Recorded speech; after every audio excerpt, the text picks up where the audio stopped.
Welcome to the Diary of a Working Woman podcast. I'm Jonette, your host. On this podcast, I'll be speaking to women from all walks of life of different ages. And the thing that they'll have in common is that they will work in some way or another. Their stories will be motivating, inspiring, empowering. I just know you're going to enjoy it. Please follow me on Diary of a Working Woman to receive all the latest episodes. Tune in.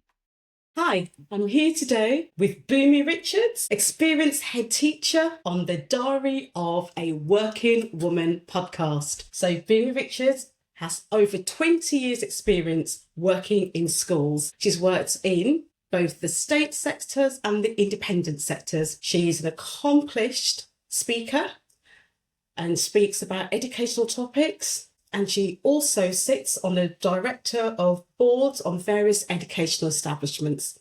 Bunmi is the mother of two amazing young men who have done remarkable things with their lives, which isn't surprising given the mother and the father that they have.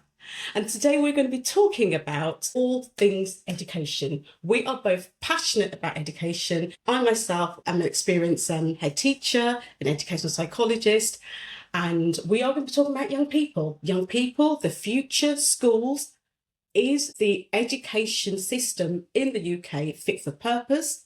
Are we equipping young people with the skills that they need to be successful, not just 5 years' time or in 10 years' time, but for life, so that when they retire, they're in a place where they can live comfortably and support themselves and their family and just be happy and enjoy the last few years of their lives? Bunmi, what do you think? Jeanette, education, as you know, is a passion of mine. And being raised in a family where education was everything. And in fact, it was too much in terms of not really examining the wider skills that young children need to develop. And the number of years I've had as a head teacher has enabled me to really think carefully about what young people need and to refine my thinking as the world changes. And we all know today the world is an extremely challenging place.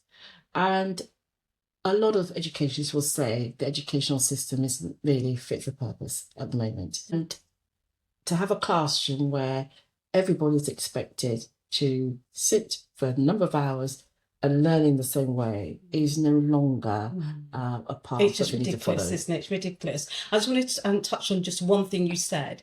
Education was a really big part of your upbringing. Can you just share with us what your heritage is so that we understand where you're coming from in terms of your values and the values that you've probably been just encouraging your young children in your school to develop?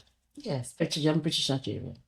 And I was raised here with my mum and dad, and they were really fierce about education. I'm one of five, and that was a be all and end all of everything. My dad really, for his time, was pretty clear thinking about the types of schools, which schools he wanted us to go to the point of moving in boroughs where he thought we'll go to a good school. Yeah. So I very quickly learnt, though, that school and education in the way that he knew it was limiting for me because we needed to develop other skills.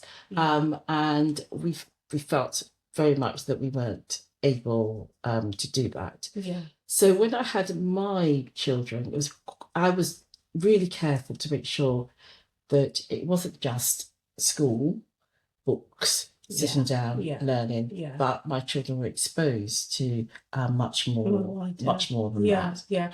I think I could just briefly reflect on my own childhood, just as a comparison. I'm Black British, but from my parents are from the Caribbean, and so I grew up one of six. Number two is six, and it was pretty much it's similar in some respects that education was everything. Parents came over in the 60s and really wanted their children to do much better. That's why they came to the motherland, right? So they can get the opportunities, or they felt their children could get the opportunities that they never had. So education was very high up on their agendas. But they, they were both working, I come from a working class family. My parents worked incredibly hard. We didn't have the resources back then when we were very young to be able to move into the more affluent areas so that we could then be in the catchment area for those schools. We just went to our local school.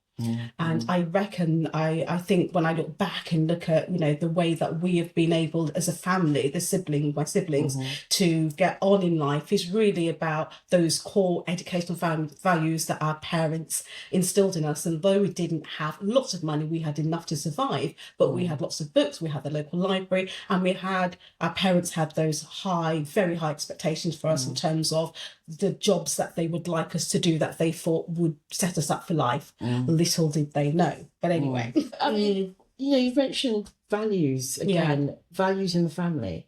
And as you know, not everybody is fortunate enough to have an upbringing where values is at the heart of family life.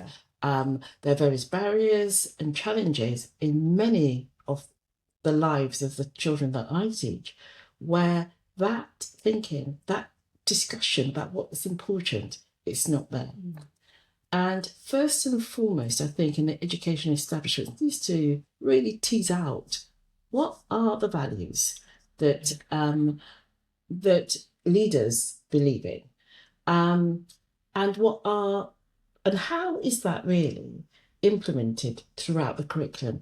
Because what I find is that schools are thinking about values, and they will have in their literature what their values are, but how does that actually translate throughout the curriculum? How the children actually live those values?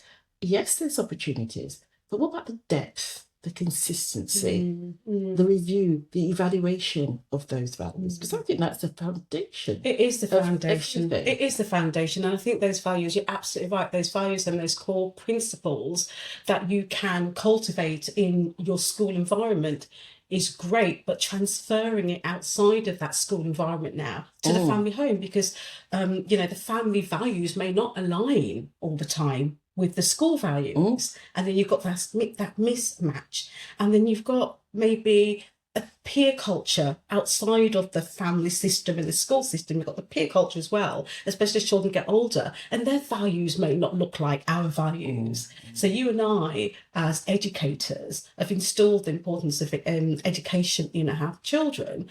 But, it's not until I've got to a certain point in my life, and I would say the pandemic has got a lot to do with this. And I know for a lot of people, it was a time for reflection, just reflecting on where you are at the moment in your lives, in your personal lives, in your workplace, whether or not you're truly happy, whether or not you're going to have the resources that you'd always thought you'd have.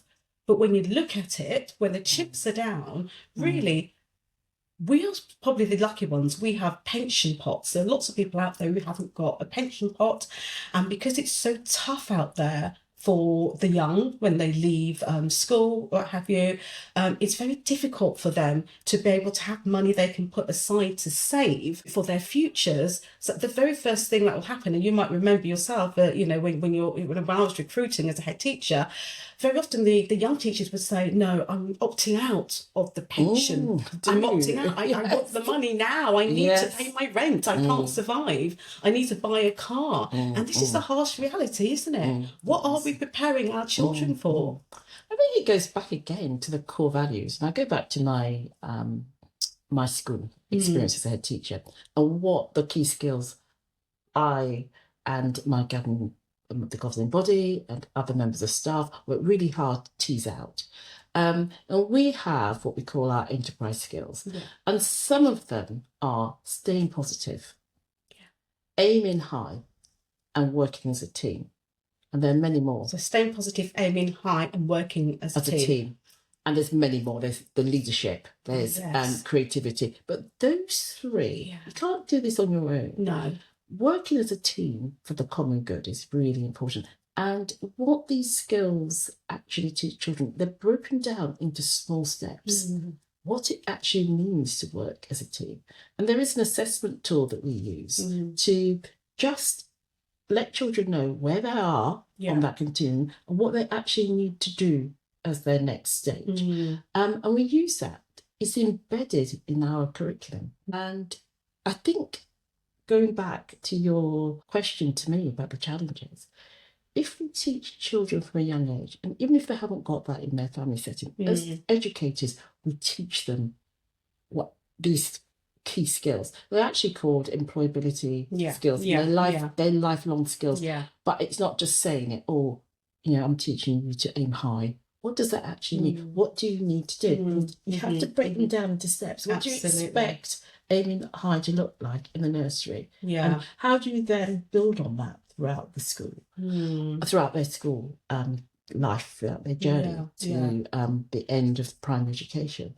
And I think if they have these skills, their outlook would be different. Absolutely, because it starts with your mindset, doesn't it? It does. Yeah. It really starts with one's mindset. And I think, when we look at the whole research that Carol Dweck has done around growth mindsets, what you said is that, about that positivity, you have to be positive. And if you're positive, then when you have a setback in life, as we will, from time to time, many times, you will hopefully be able to have the resilience to bounce back. So think, well, if I've got coping mechanisms, I can actually get over this challenge. But to just get back a little bit to the focus today, and the focus really is on whether or not, you said, some of the values. I think those values are really important. And you've made the comparison with what employers are looking for. Because employers are looking for young people who are adaptable, got good communication skills, they've got a positive outlook, they can work as part of a team, they know how to set goals, they know that with success there'll be failures and they have to learn to reflect. But I think when we look at research, employers are saying that there's a massive skills gap between what they're looking for as employers and what schools are equipping the students with. And I suppose, how many schools would you say are, because your school's quite unique. This is why I said you're very inspirational, and that's why we've been friends for a very long time, because we've both looked at education in different ways and tried to bring in different things into our schools. And I know in my first school, we're one of the first primary schools to get the National Enterprise Award, because I'm very much like you in that school shouldn't just be about English, maths, geography, history, sciences. It's about creating a thirst for knowledge, experience, that expectation that, it's important to always strive for something so that you are moving forward. And not because you're moving forward for forward's sake, but if you have a goal and you've got some actions in place to help you to achieve those goals, you're going to feel so much more confident. And when you're more confident as a person, you are more successful in life. The research is, it is what it is. Confident people do better in life, have better social relationships, are perceived to be inspirational, are perceived to be knowledgeable. And so it's important that children are equipped with these values and these skills that enable them to take that into the workplace. But what I think, absolutely. I think if I may just talk about our actual school model and the vision. First of all, we believe very much that the child needs to develop their own core values relating to self. And developing that moral compass, understanding what the difference between right and wrong. Having very important a moral code. Looking out for each other. And we use the rights respecting framework to make sure that our children are continually sharing and talking about their rights, but importantly, how to respect their rights and not take the rights that they have for granted. So we start on that level. And then we thought very carefully about the kind of curriculum we wanted. And we wanted, our strapline is a local school with a global perspective. I love that. A local school with a global perspective. That's beautiful. And it reflects that is beautiful. The different cultures. And that must draw people to your school. That must attract a certain type of person. Yes, absolutely. So we had a curriculum that that we chose, the international private curriculum, which embraces the national curriculum in a thematic way, but it reflects global aspects to particular topics that you may choose. Like, could you give an example? For example, you may have a topic that might be, gosh, she's put me on the spot now. Our world might be a topic. Yeah. You would make sure that you explore other countries. You may make sure you meet other children in schools from other countries, and really just make sure that every topic does look outward. And then this is a unique bit. We sort of layer on top of that the fact that children need to be more outward looking, need to have a global perspective. And we did, it must be over 10 years now, we introduced a bilingual curriculum. A bilingual curriculum, where our children taught the national curriculum, but for 50% of the week, they are just taught in French. In French? But, yes, by From what age? From 2 now. And that's extraordinary. Yeah, because we know children's languages. That's extraordinary. And they just pick up another language. Wow. But it didn't really matter what language we were choosing. Yes. I think the fact that we embraced another language does so much for what we're trying to develop in children, what their outlook needs to be, their cultural tolerance, understanding of other cultures. It's, apart from all the cognitive benefits of learning another language, it's what kind of person you're developing if you embrace that. So do you have native French speakers at your school as well? Because that must be make an interesting melting pot. We do. That's brilliant. Back to the staff room, you hear people speaking, that are teachers, teacher assistants just teaching in French. But it goes back to what kind from 2, because we have a 2-year-old nursery. From 2, the children are encouraged to be outward looking. Yeah. And then we know that's what's needed now. Yeah, absolutely. They need to be thinking, not just working here in the UK.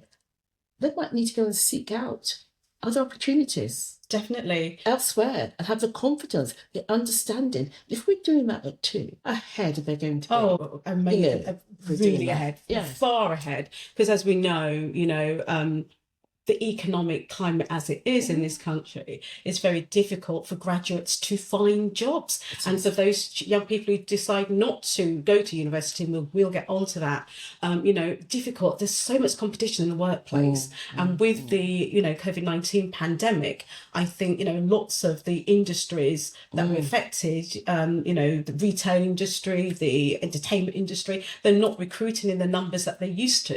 And other employers, I think there's a caution now.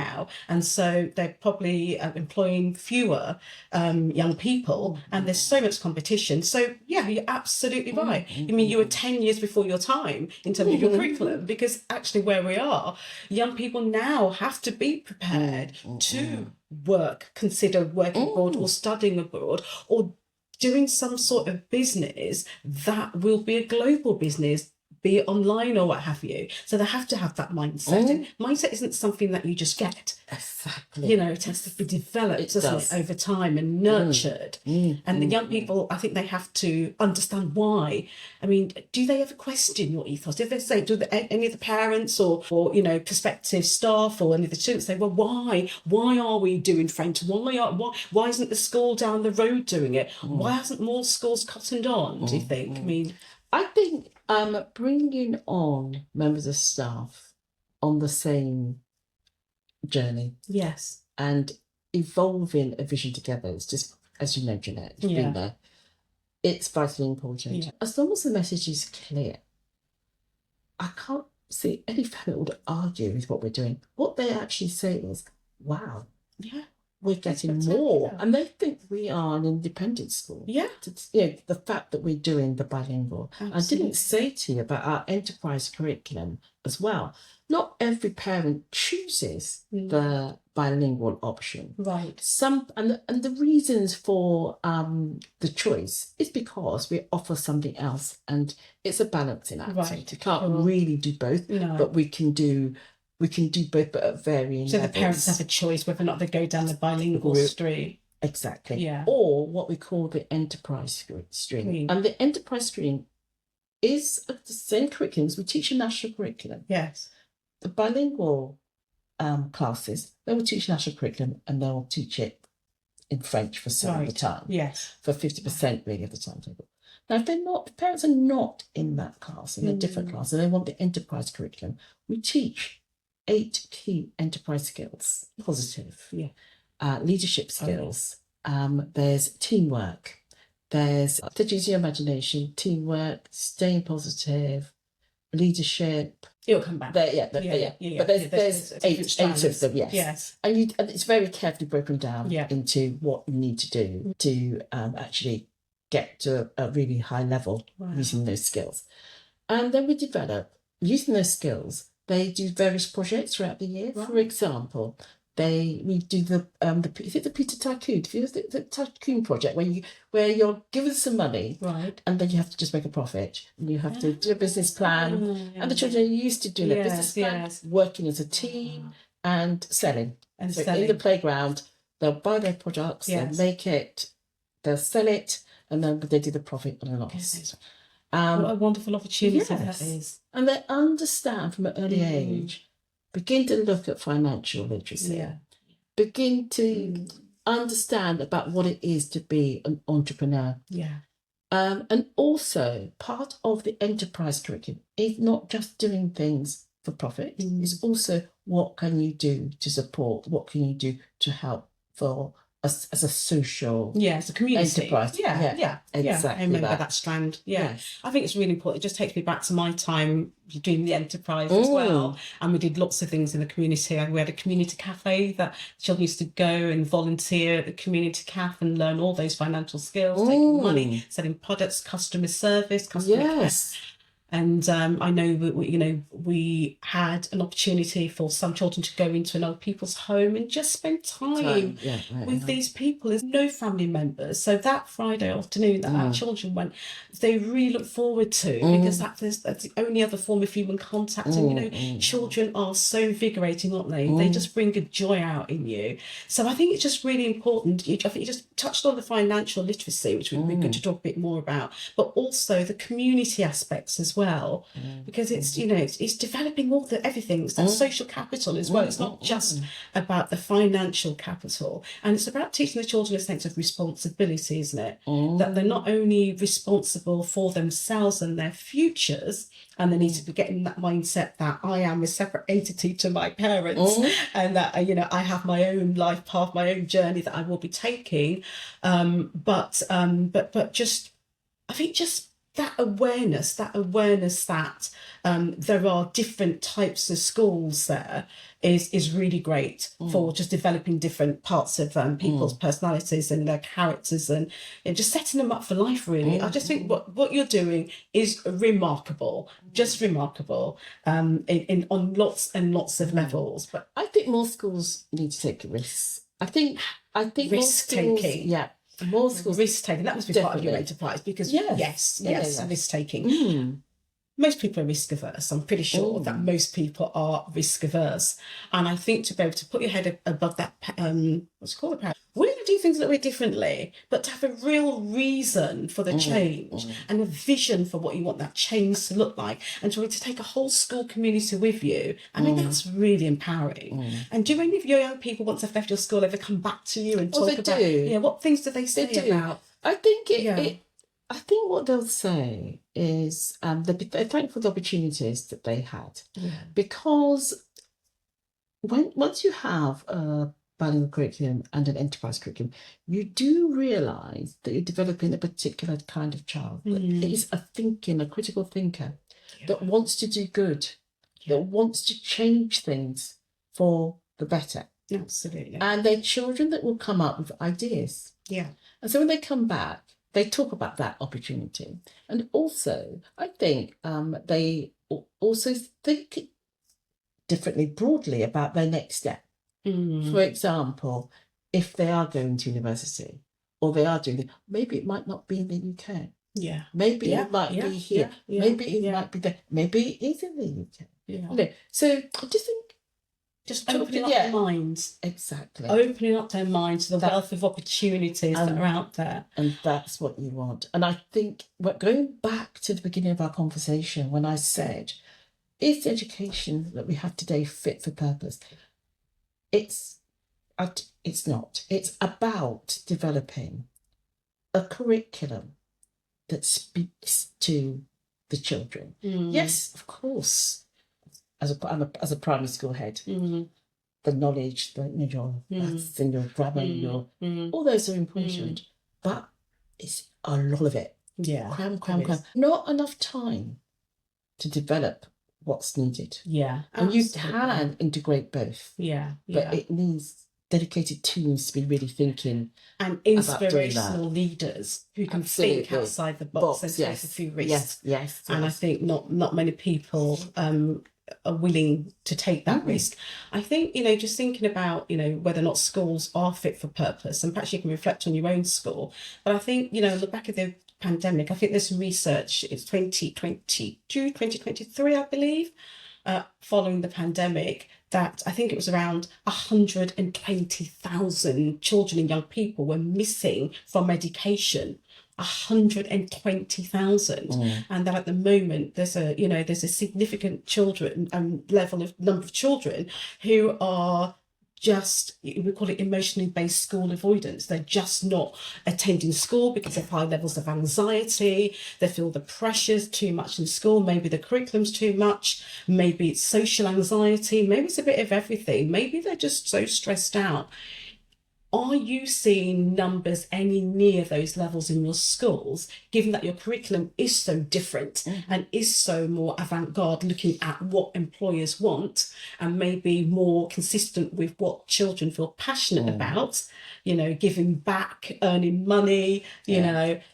Like other schools, we are experiencing the same. Yeah. And getting attendance levels back to where they were is a challenge. However, this is my personal view, not really particularly.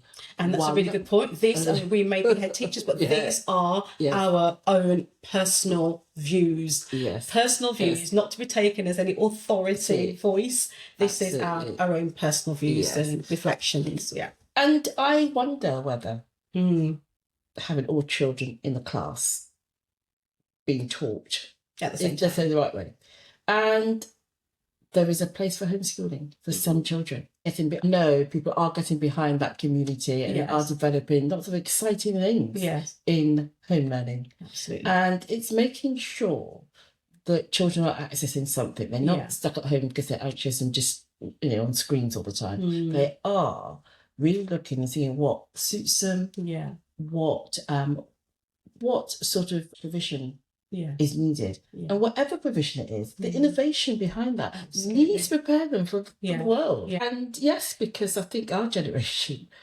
maybe the next generation is not going to be as well off. No. It doesn't look like they're going to be as well off as our generation. So again, talked about how are they going to be self-sufficient? Yeah.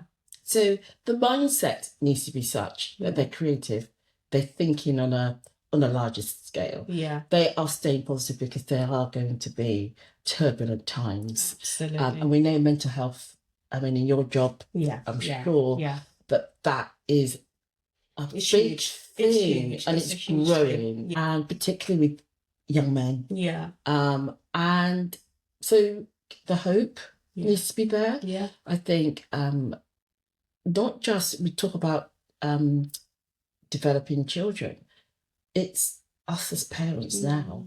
I have conversations regularly with my boys about the your future. own boys, your my sons. own boys about the future.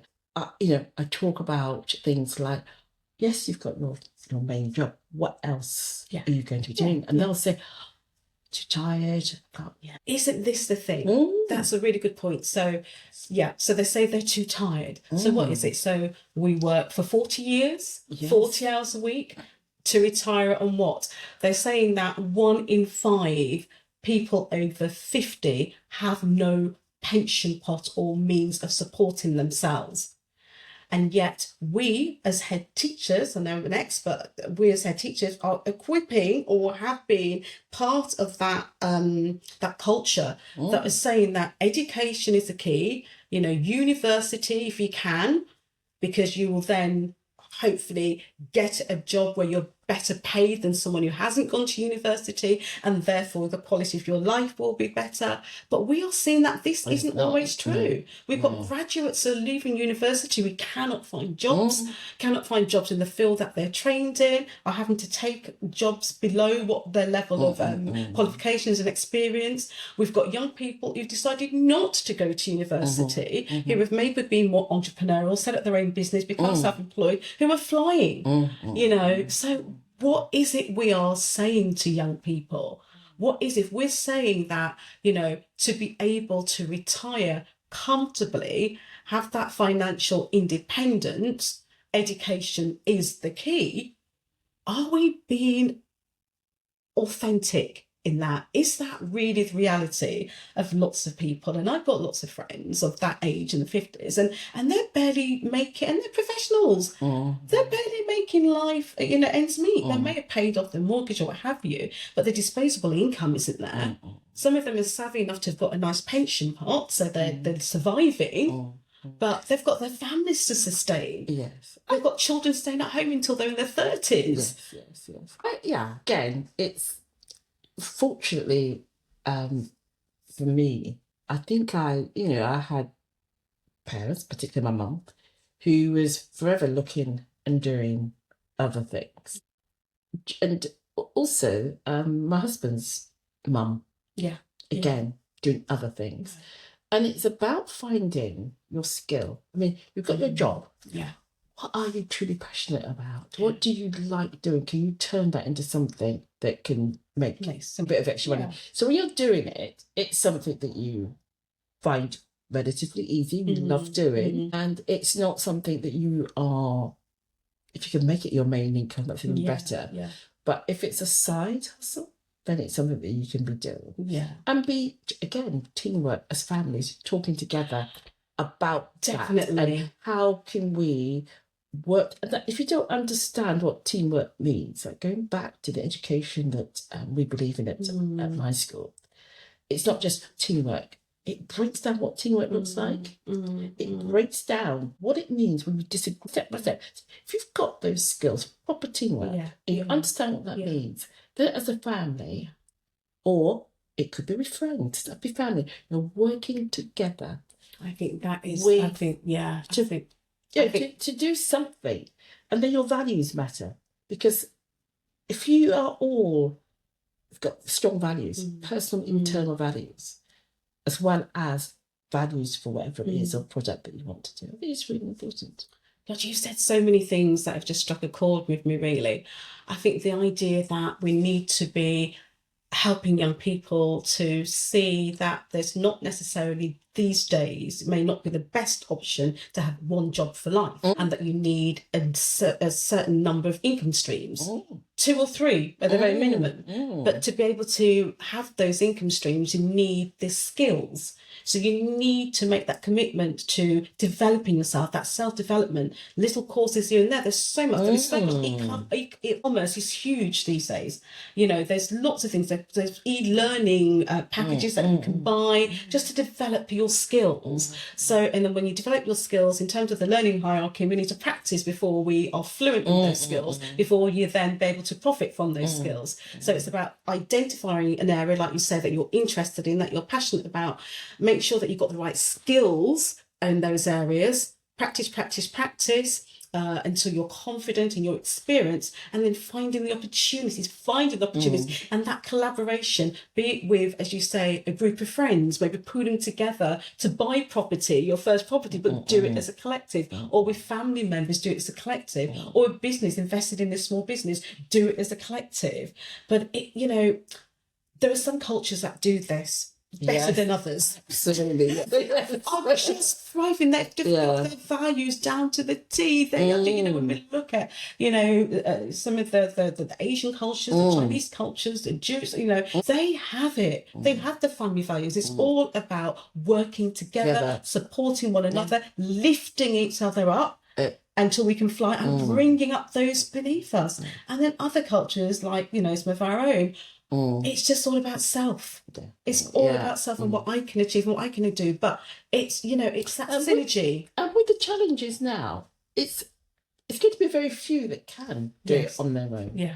And if we don't begin to think about collaborative, I think people are. I think young people are buying houses together, friends. And now. Yeah. I think because the housing market is just they can't afford it. They can't afford it. So they are beginning to think in those ways, but it's not enough people. No, and I'm always thinking about the vast majority. I mean, the gap is getting wider and wider and wider. And again, the social responsibility of education. And of financial literacy, to know that if you are going to go down the blue collar route or the white collar route, or you might make it to leadership, there is going to be a ceiling in terms of your earning potential. There is going to be a ceiling, and as inflation rises and wage don't stay in line with that, then your money's not going to go as far.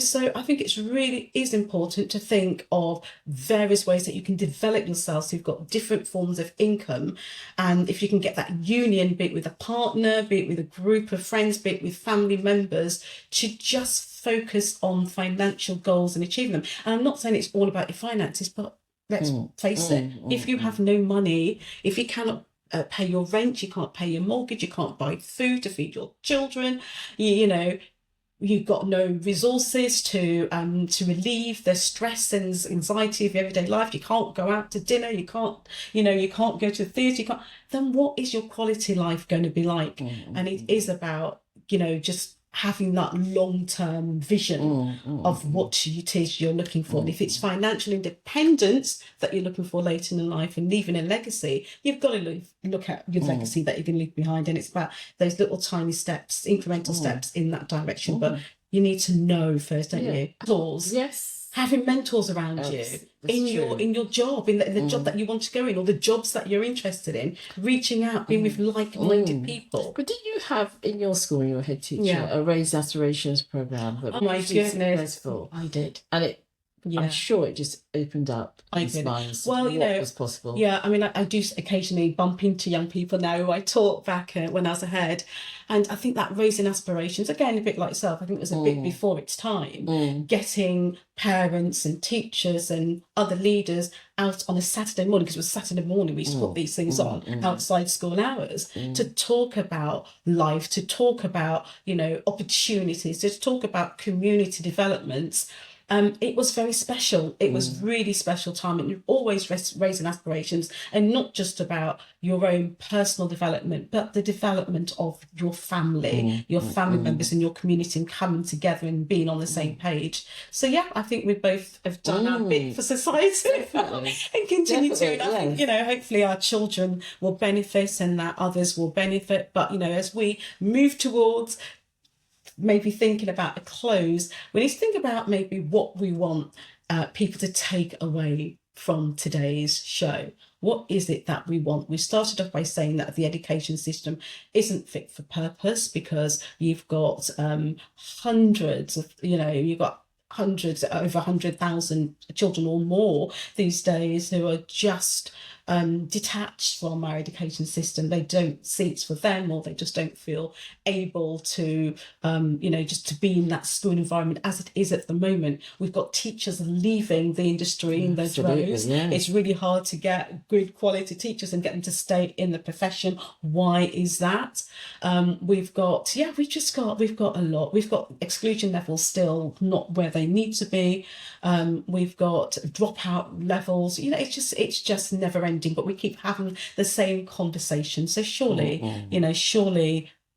there's a mismatch somewhere. Yeah, it can. It's back to inspirational leaders. Really getting under the skin of what young people want. I mean, very much this is what you need.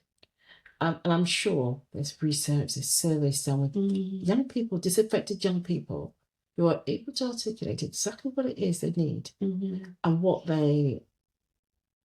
support they should have had, could have had, whichever.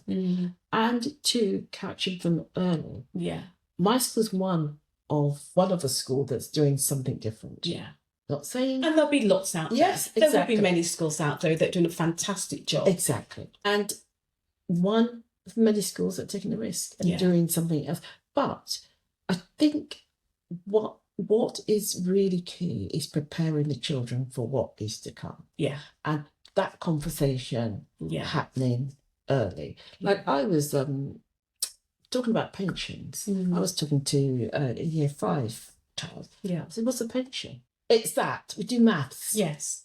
The curriculum has got to be relevant. I know we've always said this in my training. Yes. Oh, make the curriculum relevant. Relevant. But yeah, it's not. Is it? Yes, it's not. It's not in the depth it should be. Because there's too much content. Yeah, there's too much content. There's too much content. I know we have things like Money Week, we have different things, but again, too much content. Working out really how to slim that down, make it relevant. Yeah.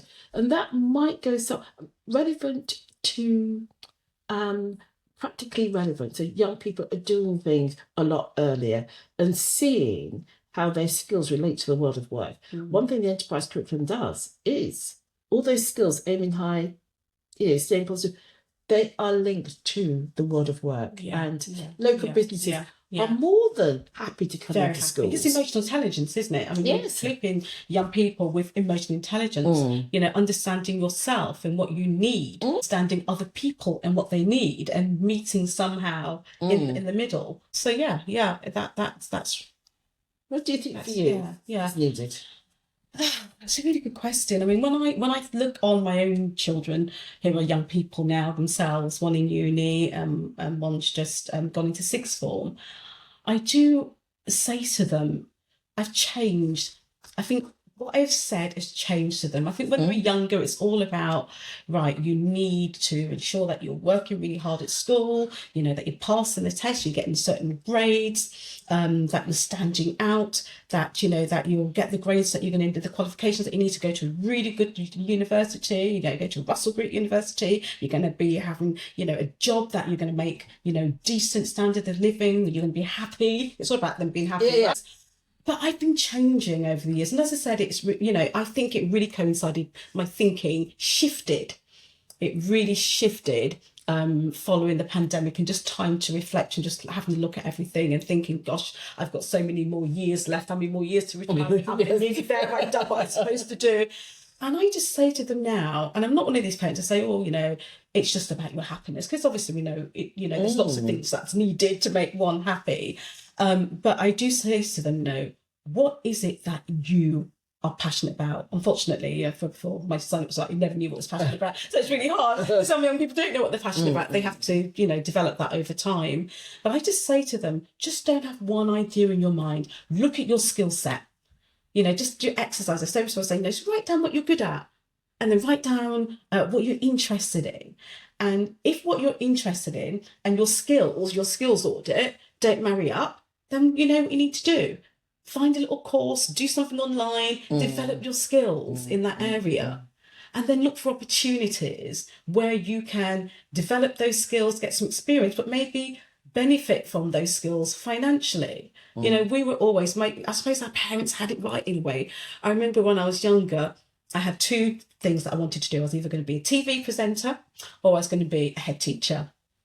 And of course, I went down the head teacher route because my parents were like, that's the TV industry, media is too competitive. Teacher, you can teach for life, you can teach anywhere in the world. And they had something, because we have a skill. We have a skill that can be generalised across different professions, that you can take it anywhere in the world. So I say to my children, have skills, generic skills that you can apply across disciplines. things that you're passionate about, and that do have lots of different things that you're doing that can then generate a certain amount of income. And if one opportunity closes down, and invariably things happen. Things happen beyond your control, and that is called life. But if you've got another string to your bow, then all is not lost. So it's about resilience and that open-mindedness. So I just say, develop as many skills as possible.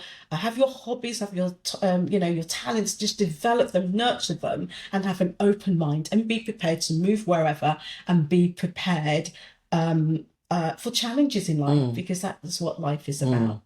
So not just about you've got to go to get these qualifications, go to that university, because if that doesn't happen, then what? Yeah. So I think that's where I'm at. And so, our key message to the young out there, I think, is just be open-minded, know what your values are. Have some core values that will stay with you no matter what, whether or not you're looking at it from a personal viewpoint, from your family life to work, or your relationships with your friends or with your partner. But have that core value, those core values that nobody will shake, because that is an integral part of you. Have a number of skills, have lots of different income streams that you can work towards developing. Be mindful of choosing not to opt into a pension pot. Okay, there's various pension pots. I know pension pots aren't as secure as they used to be, but have some savings, some assets that you can draw upon later in life when the job opportunities start to dry up. And link maths more strongly to maths for me when I was at school was so abstract, but relate it to life. And we can do the entrepreneurial skills that you're teaching your children, your curriculum, and they can apply it to little projects that they're doing. Then it takes on a whole different dimension, whole different meaning and relevance. And I think parents need to be talking more to their children about finances and financial planning from a younger age. Parents might need support with that. You're absolutely workshops about it for parents. How do you teach your child? Financial literacy. Absolutely. Yeah. We could go on for hours. But it's been absolutely amazing having you today. I think we have talked at length about the importance of not just education, but the right education for the right time, because these times are different, and they dictate a different way of thinking. They do indeed. So thank you very much. Thank you for being on the show. Thanks for tuning in to Diary of a Working Woman. I hope you found this episode as motivating and uplifting as I did. Please follow me at @doworkpodcast on TikTok and Instagram. For now, I want to say bye-bye and keep striving to be the best version of yourself that you can possibly be, wearing all the many hats that working women do. Sending you love.